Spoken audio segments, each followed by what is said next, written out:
Hey everybody. Sorry, just in the middle of that, my connection just died on me. So the one good thing was that when I came back, there's nobody in the rooms, the main room. So I think we can carry on here. So yeah, Ian, Vundley, Marie, Claude, Moni, and others, thanks for coming along here. Do you want me to? Should I just kind of walk you through the questions that are here? And so here we're talking about sustainability. I'm just going to walk you through. Does everybody have access to see the document and so on? Can you? Yeah. Okay. Great. So I think there's basically three things that we're looking at, and the goal here is, as you said, to get to a point where, in an ideal position, we're able to support maybe a few people who work on this project on a permanent basis. Otherwise, it's to at least have enough funding that we're kind of able to support just the running of events as kind of going forward. So for example, Bridget Walker is our admin person. She's made our lives a lot better. That's part of Fair's Fair, and that ends March next year. So we need to think about that. So in the first part, we wanted to think about different kinds of models, sort of funding models kind of going forward. We wanted to get your opinions on this. Now, the note is that we have to say that we're developing something which we would regard as, very high quality training, which is not just which is good for, researchers anywhere on the planet. All right. So, and it was clear that we have lots of interest, for example, from high income countries, and a lot of that is about sort of asking how we can leverage that. So the first thing is thinking about these sort of getting away from the model of let's just get a big grant from somebody, and actually something that can keep us going on a regular basis. And we wanted to just get your thoughts on this. So in the first instance, we've got sort of four models that we have here. The first one is a subscription fee-based model. In other words, where we approach higher education institutions, particularly those from high-income countries, and say to them, okay, we would like you to be part of an association where you're doing an annual contribution, and for that, we deliver training to you, but that, particularly for high-income countries, the understanding is to say, look, you're subsidizing the work that we do in low and middle income countries. So it's about sort of saying you have members from high income countries and low income countries, and the high income country institutions are there in some respect to subsidize our activities in the low and middle income countries. The other model is something more direct, which is running events, just training events for high income countries, and we charge a premium for that in terms of registration fees. And that's kind of simple, direct, and that's just, we kind of run almost like a company which is there to subsidize the act of low middle income countries. The other thing, of course, is also that we, for the next few years at least, and indeed perhaps even more so, we'll be doing things on an online basis. We have to ask, are the physical schools the right thing? Are they a model that we want to get back to? I like them, but are they the most effective way of delivering things? And again, there are questions there about, should we be charging for access to the online materials that we're developing? And then finally, there's a more sort of practical issue of reduced registration fees for low and middle income countries. So Pretoria are very clear in terms of they charge fees for that, but it's kind of, they say, right, we deliver this, and then we try and subsidize people who just can't make it, and it's kind of more like I've done things on a judgment. So, what are your thoughts here on that, on those different models? What do you think, if you had to put numbers on them, on those things, what would you put down? So I'll shut up at this point. And question, you touched on this. I'm Ian from PLOS. Hi everyone. You touched in the introductory presentation, Hugh, on costs. I think 425,000 of teaching overall. Yeah. But what I'm leading up to is how much info do you have on your cost? Do you know what the cost is to deliver one of these online or not? And that's obviously going to be helpful to determine model and pricing and things. Sure thing. So for physical events, when you kind of flying people in and stuff like that, that's about, sorry, I'm changing currencies back and forth. It's about, I'd say it's about €15,000 to run one of those sorts of events. Mm-hmm. I think we're still figuring out the costs for the virtual events. In terms of, it's kind of more limited amount of time, but on the other hand, there's the more time in terms of preparation of materials and stuff like that. And right now, again, it's sort of volunteer effort. We're asking people to prepare things and so on. So I think that will be cheaper. I would put that down as maybe a third. Yeah. Hey, Venkat. Yeah. Well, you just mentioned that the overheads for the costs in preparation time for the online stuff, yeah, it has been quite a lot so far, but hopefully we get into the swing of things enough that in future iterations that will be minimized, I would hope.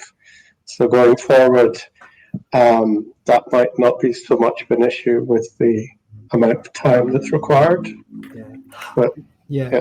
The other thing I would probably also say is that regardless of whether we do things, if we're able to grow, then probably one thing we'll need to also do is we need to cover somebody, pay for somebody on an administrative basis. We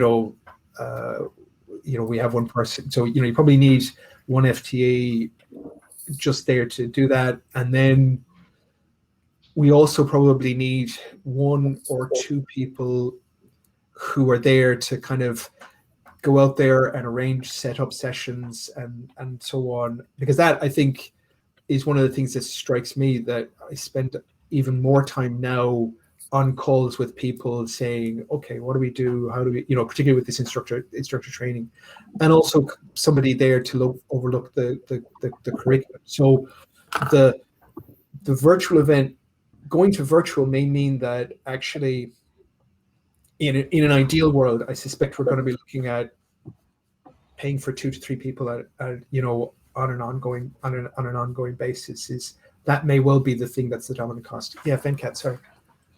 I'm just wary of the time, and Elizabeth asked a question in the chat window, so just maybe before she has to leave, she asked, as part of the sustainability and the as part of the sustainability, is the reliance on volunteers for the training being considered? Yeah, I think that's, I'm always amazed at how much people just keep on, committing to this. There's also, I think, and this is, Louise, by the way, you made a good point about that we also have to pay for some people's data. There is an issue here, which is people volunteer times, but do we need to think about issues of paying for people's times? And I think, we get a spectrum of opinions. There's obviously, no, we should never pay for people's time, or else, and then people say, no, maybe we should be thinking paying kind of honoraria and so on. So far, we've no shortage of people. Yeah, I'm happy to do this. So the volunteer network, as evidenced by, for example, the expansion of carpentries, Elizabeth, indicates that people are willing to volunteer time, but it's one that needs to be approached, a relationship that needs to be approached in at least respectful kind of way, and not to take them, you should never ever take those people for granted. Hugh, can I jump in there quickly? And apologies for the sound of my voice. But one of the things that we have been talking about a lot is that we are trying to encourage our alumni to get into to the schools as helpers, as trainers and so forth, and how to best manage the fact that most of them are early career researchers without permanent jobs. So they're taking time out of fixed term contracts. Has been a discussion we have been having for a while. Unfortunately, we haven't found a way around it because we don't have any resources to be able to buy them out of their time. But it's something we'd definitely like to consider because we want it to be an equitable for the ECRs, that they're not having to take holiday or having to negotiate with their bosses a week or 2 weeks out of their time to commit to a school. So it's definitely something that's on our radar. But if anyone had any ideas, we'd love to hear them. That's great. Marie-Claude, you had a question. Do you want to elaborate on what you asked there? Oh, you're mute. Yeah. I can't hear you. Sorry, Marie-Claude. No. Try clicking on the fourth icon in the bottom left. Sorry. It's okay? Yes, now. Yes. Yes. Yes, I was wondering if it exists a list with different curricula proposed in different universities, because I don't know what is the offer throughout the world in different, for example, in Africa or in French-speaking communities. And maybe we can start from that, or maybe you did that. And so, do you know exactly, because there was a map with some examples of summer schools of maybe, Yeah. but do Where you we've have been. an idea of all the curricula proposed in different contexts and in university, international universities or national universities? Maybe it is the first step because, for example, I know, for example, in French, I am French, and I know what the universities are doing to improve their curricula on data science or on data stewardship. And so through university, we can access some funds which can be sustainable from the government or from international organizations such as FAO or UNESCO and so on. And so I was wondering if you tracked this kind of international funds. Yeah. So I'm not sure. So was it clear, or do you have to type that in the chat? Oh, no, don't worry. It's fine. So I thought Louise was pointing out that Louise and a colleague have been doing an analysis on data ethics training. I think in terms of data stewardship, that's very much an open question. I think that things have not in any way settled down there, and indeed it's worth talking with Mike Key, for example, in terms of there. Data science is very, very broad. The curricula that you see popping up in higher education institutions often matches with what the competencies are. So if you have a department which has got a strong background in machine learning, then data science is machine learning.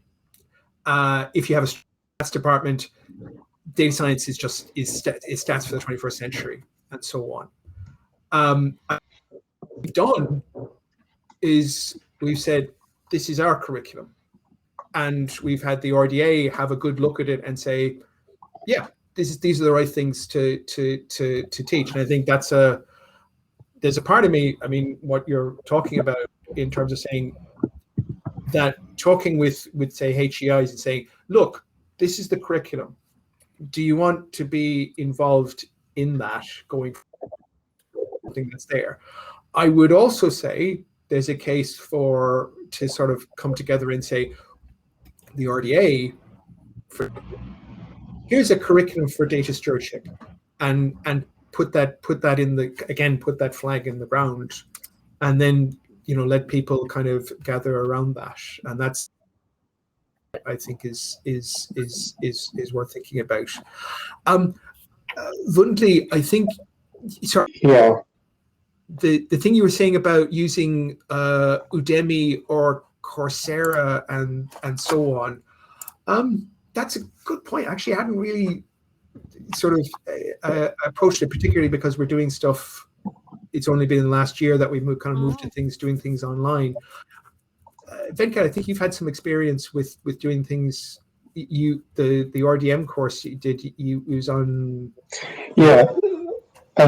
Separately to these schools, I work for the Digital Curation Centre in Edinburgh, so, and we've used FutureLearn to create a MOOC on developing RDM services. So yes, some of us have some experience of doing MOOCs, and it is something that I have wondered as well, whether that's a viable option. But the problem here, we're still very early in our journey with the schools. It's our 5th anniversary.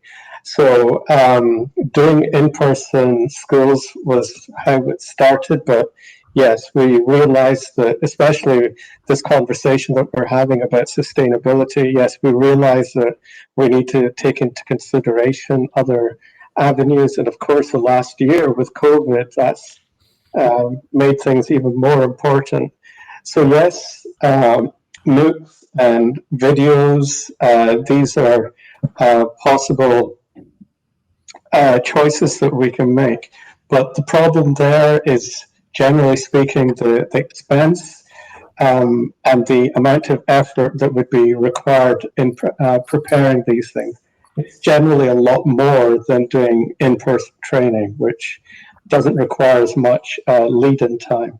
But if we had the resources, certainly that is something that we should be looking at.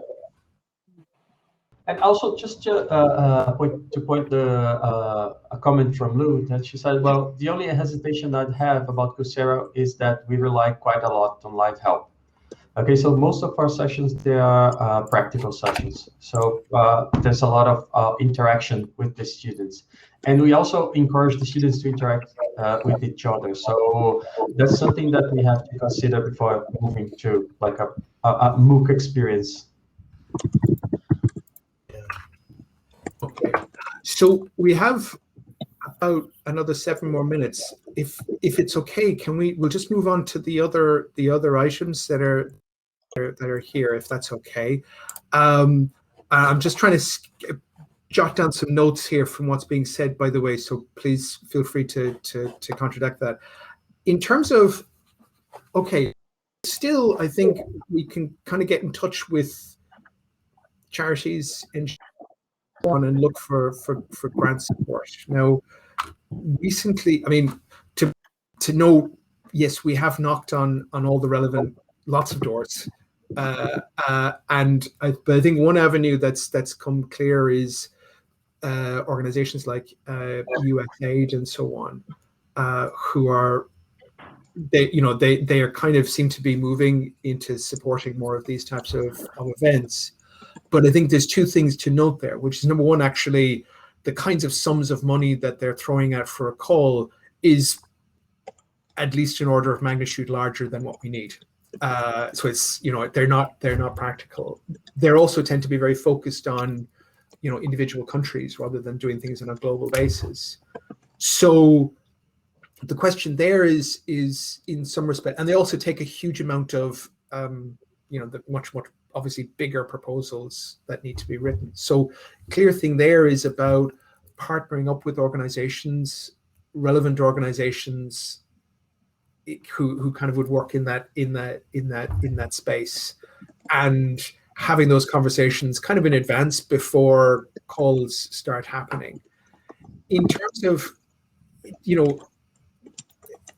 the kinds of organizations that would typically be applying to USAID and so on, do you have any thoughts on how to do that, to kind of have conversations initially and move, and be ready for the next call? Do you have any thoughts on that?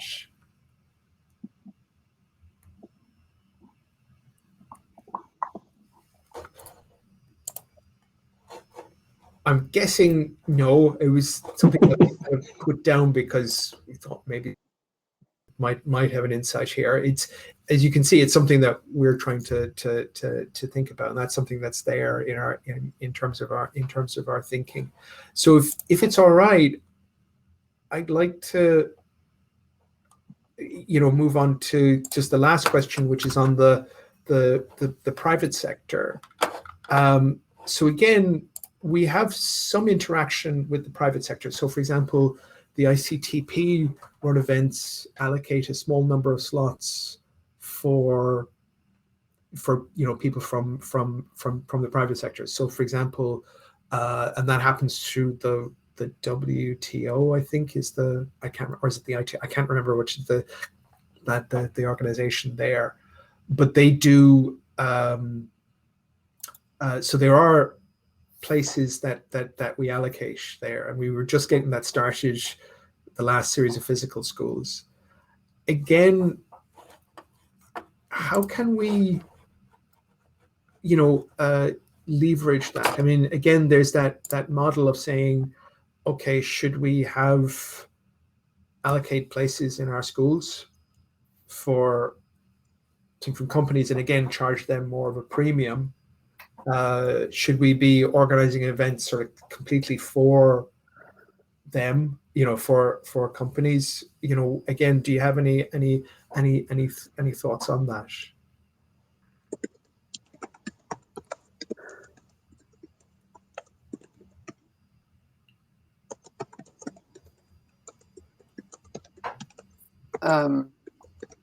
Not specifically. I think in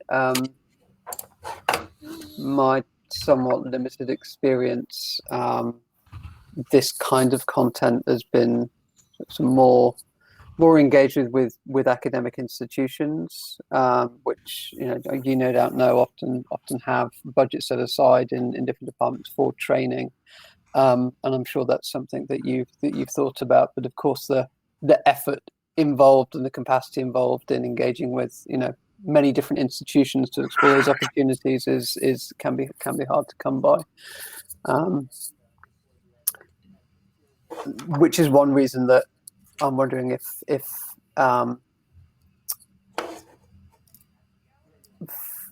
funding agencies or calls, that or grant funding might be an option, in terms of having a smaller group of people in which to have those conversations with. Okay. I don't know if any of this is a new idea, but yeah, I don't have specific thoughts on the private sector in this context. Yeah, I mean, the thing to note is that, of course, we only have a finite amount of time that we can commit, and it's that kind of feedback to sort of say, what's the most effective use of our time is quite useful. And I think one thing that appears to me is that the focus on not necessarily ECRs, but the focus on lower middle income countries feels somewhat unique about this course, compared to RDN training that's available from different organizations, and even commercial organizations.